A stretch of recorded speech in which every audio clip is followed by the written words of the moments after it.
दिवाली की खौफनाक रात।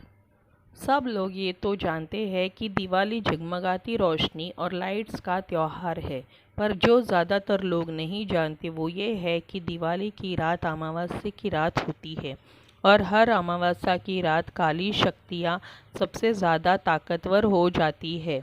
लेकिन 19 साल का सुमित इस बात से अनजान था। वो अपने दोस्त विजय के साथ दिवाली की रात सड़क पर घूम रहा था। तभी विजय की नज़र मंदिर के पीछे एक सुनसान से घर के पीछे गई। वहाँ एक सुंदर लड़की लाल साड़ी पहनी दिया जला रही थी। विजय सुमित को लेकर उस घर के पास चला गया। जैसे ही दोनों वहाँ पहुँचे, उन्होंने देखा कि पूरा घर दियों से सजा था। उन्हें बालकनी में खड़ी वह सुंदर लड़की नज़र आई। उसने फिर वही मन लुभाने वाली मुस्कान देकर उन दोनों को अंदर बुलाने का इशारा दिया। घर अंदर से भी उतना ही खूबसूरत सजा हुआ था जितना कि बाहर से।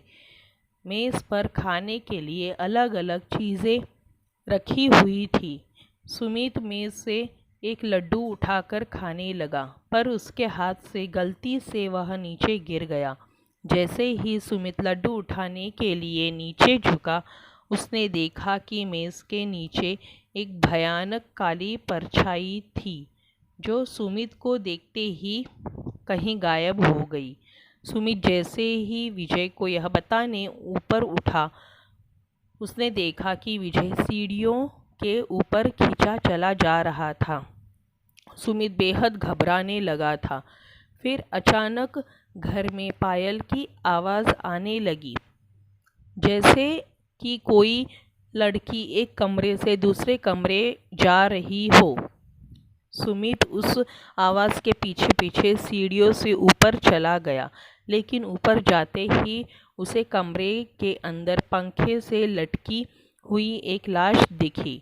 सुमित उस लाश का चेहरा देखकर बुरी तरह कांपने लगा, क्योंकि वो किसी और की नहीं बल्कि विजय की ही लाश थी। सुमित डरते डरते पीछे मुड़ा तो उसके ठीक सामने वही सुंदर लड़की खड़ी थी और उसे देखकर मुस्कुरा रही थी।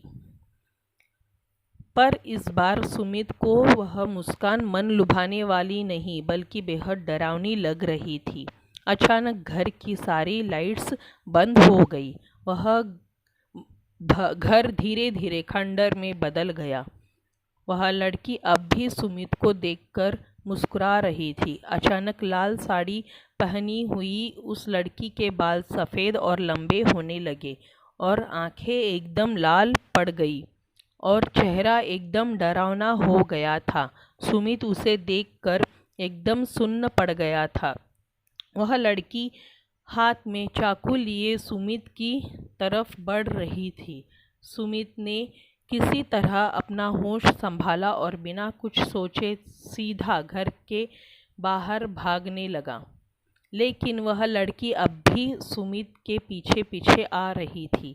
वह लड़की ने सुमित को मारने के लिए अपना हाथ उसकी तरफ बढ़ाया, लेकिन सुमित तब तक बाहर निकल गया था। उसने जल्दी से घर का दरवाज़ा बाहर से बंद कर लिया। वह लड़की उस दरवाजे को अंदर से बहुत ही तेज़ी से ठोकने लगी, लेकिन अचानक ठोकने की आवाज़ बंद हो गई और फिर सुमित को उस लड़की की चीखने की आवाज़ सुनाई देने लगी, जैसे वह उस घर में कैद हो गई हो। सुमित वहाँ से जल्दी से निकला और अपने घर जाकर चुपचाप सो गया। अगले सुबह जब सुमित उठा तो उसकी माँ ने बताया कि उसका दोस्त विजय कल रात से लापता है। तब सुमित ने पूरा किस्सा अपनी माँ को बताया।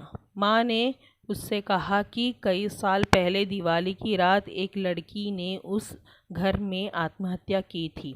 तब से उसकी आत्मा उस घर में भटकती रहती है।